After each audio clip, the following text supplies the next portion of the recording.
ખૂબી કે ખરાબી?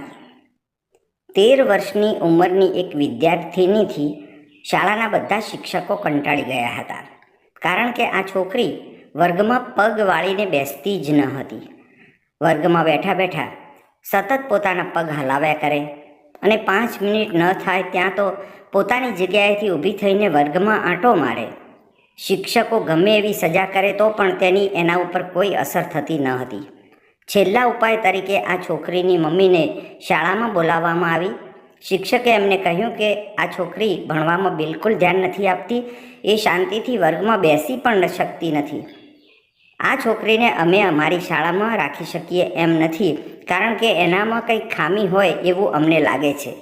તમે ખામીવાળા બાળકોને અભ્યાસ કરાવતી હોય એવી કોઈ શાળામાં એને પ્રવેશ અપાવો. વાત સાંભળીને છોકરીની મમ્મી પડી ભાગી. પોતાની દીકરીના ભવિષ્યની ચિંતા માતાને સતાવી રહી. દીકરીમાં શું ખામી છે એ તપાસવા માટે એણે એક મનોવૈજ્ઞાનિક ડૉક્ટરની મુલાકાત લીધી. ડૉક્ટરે નાની છોકરીની બધી વાતો ધ્યાનથી સાંભળી અને એનું નિરીક્ષણ કર્યું. એના પગ હલાવતી હતી અને વારે વારે ઊભી થઈ જતી હતી. ડૉક્ટરે એને ચેમ્બરમાં રહેલો રેડિયો ચાલુ કરીને સંભળાવ્યો અને છોકરીને ડાન્સ કરવા માટે પ્રોત્સાહિત કરી. થોડી જ વારમાં 13 વર્ષની ઉંમરની આ છોકરી કોઈપણ જાતની તાલીમ વગર અદ્ભુત ડાન્સ કરવા લાગી.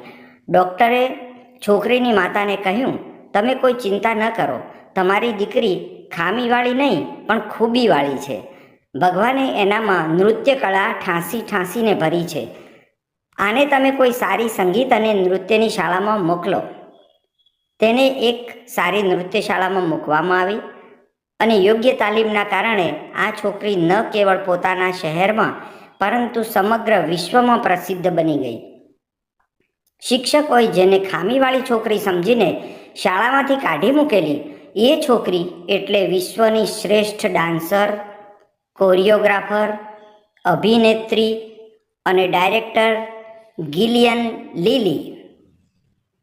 બોધ: દરેક વ્યક્તિ કોઈને કોઈ ખાસિયત લઈને જન્મે છે, તેને ખૂબીને ઓળખવાની જરૂર હોય છે.